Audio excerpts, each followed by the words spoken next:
Hey guys, Michael here, and I'm going to be doing a lore video on the Black Suited Spider-Man.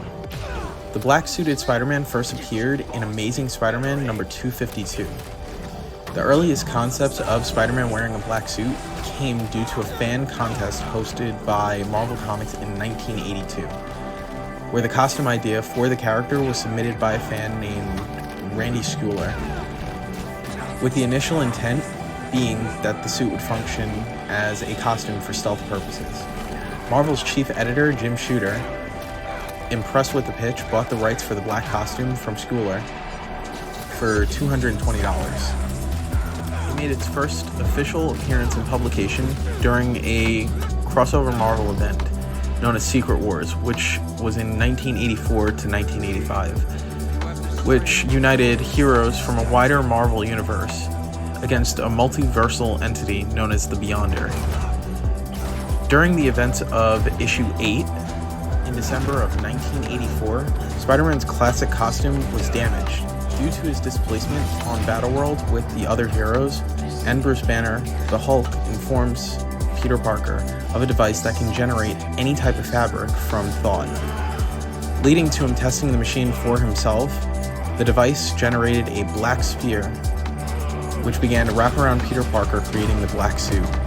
The machine would be retroactively established as a containment chamber for the symbiote, created by the symbiote hive on planet Clintar, who sought to outcast it for not consciously aligning with their morals and overtake the host, and instead vowing to protect them instead. The black suit would be expanded upon in The Amazing Spider-Man number 252 in January of 1984. It is then established as an alien symbiotic substance bonding to Peter Parker while sleeping and overtaking him while he remained unconscious, physically overexerting Peter Parker beyond his natural limits.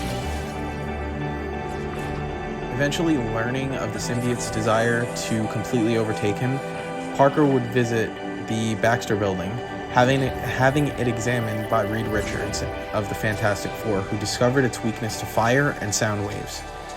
Richards promptly used a sonic gun to force the symbiote off of Peter, which ultimately leads to the bombastic Bagman suit, where Peter Parker would have to resort to making a makeshift costume in lieu of his suit being unable to be repaired, and would repurpose a Fantastic Four uniform, putting a paper bag over his head. Either way, I digress. The symbiote would resurface in Web of Spider-Man number 1 in January of 1985, after escaping the Fantastic Four's custody. Not too long after, the symbiote manages to escape and hide in Spider-Man's closet, disguising itself as his normal Spider-Man costume.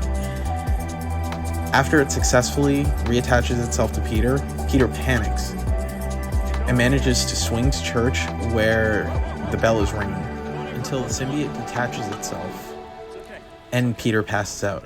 The symbiote, in a last act of mercy cry, drags Spider-Man to safety in the Undercroft, but decides not to bond with him again, but instead bonds with disgraced photographer Eddie Brock, who in this issue is about to commit suicide, ultimately becoming Venom.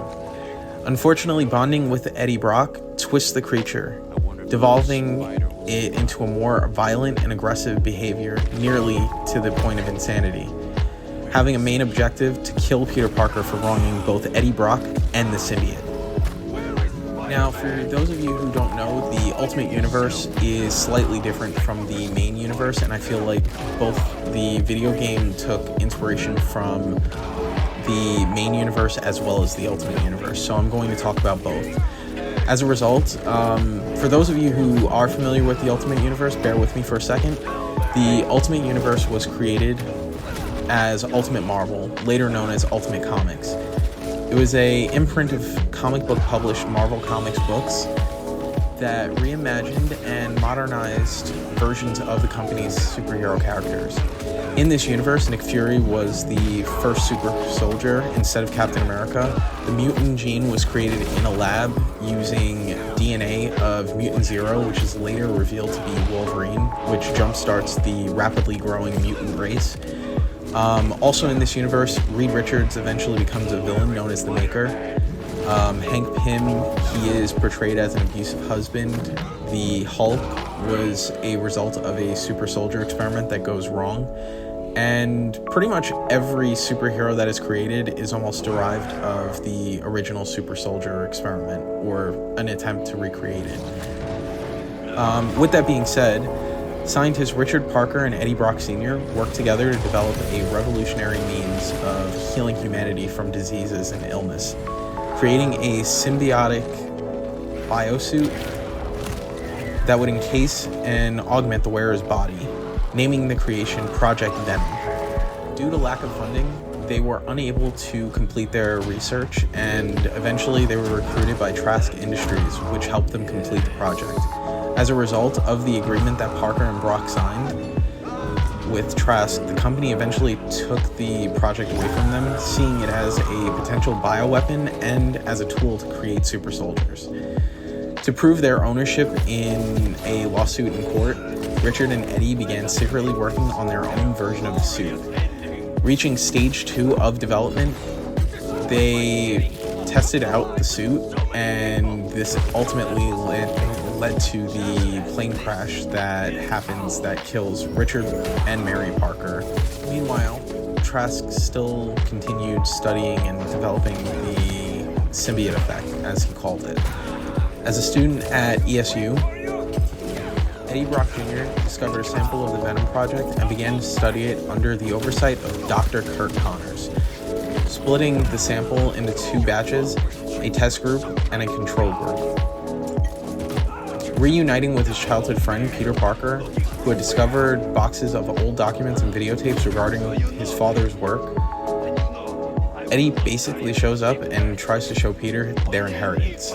Disgusted and enraged by how Trask robbed both their fathers of their life's work, Peter returned to the lab to take a sample of the suit and do his own research. However, he spilled a drop on his hands and it engulfed him and formed what would become the black costume. The black suit augmented all of Peter's powers. However, much like the main universe, once Peter started realizing the dangerous effects that the suit had, he returned to ESU with the intent of destroying it and the rest of the Venom suit, where he was eventually confronted by Eddie Brock, who had seen him in the black suit. Peter revealed his identity to Eddie and told him what transpired, taking the Venom suit and trying to dispose of it in an industrial furnace. An embittered Eddie Brock returned to the lab and then took the control sample of the Venom suit from storage, deliberately exposing himself to it and instinctively devouring a janitor. While Eddie was briefly able to control it, he eventually realized that it was incompatible with his DNA, leading to him losing control and it transforming him into a ravenous, hulking, thorny monster that would later become known as Venom. Within the game universe, they appear to be taking elements of both and use Harry almost as a stand-in for the Ultimate Universe's version of Eddie Brock, turning him into Venom instead. Continuing the story from the first game, Harry is revealed to be sick and dying of the same illness that killed his mother. As a result, Norman Osborn develops countless projects, including GR27, which would later become known as Devil's Breath, in pursuit of curing Harry. Locking Harry in a tank with the symbiote allows Harry to be cured. As the symbiote grows stronger, it allows Harry to develop special abilities, helping Peter as Spider-Man.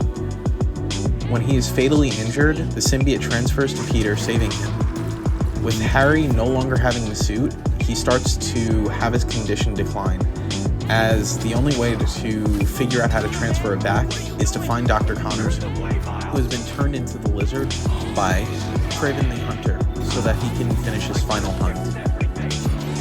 With Peter succumbing to the suit and having it corrupt him, he attempts to kill Kraven the Hunter when Miles steps in. Miles and Peter face off, leading to Miles helping free Peter from the suit. Eager to destroy the suit, Peter returns to Oscorp, where he faces off against a pissed-off Harry. Once again embraced by the suit, he becomes Venom, leading to him rampaging for the remainder of the game. With that being said, I'm going to bring this video to an end. like, comment, subscribe, and I hope you guys enjoyed the content.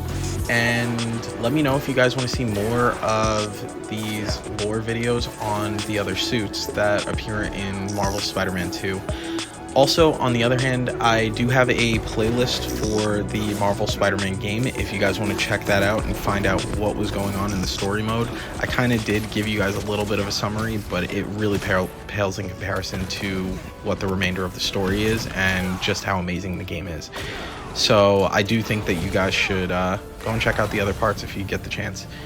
And I'm probably going to try and eventually post a full video of like the video game once I can figure out how to do the 4K in, you know, the 13 hours worth of video. So I guess we'll play it by ear and see how that goes. But thank you guys for watching, and I'll see you next time.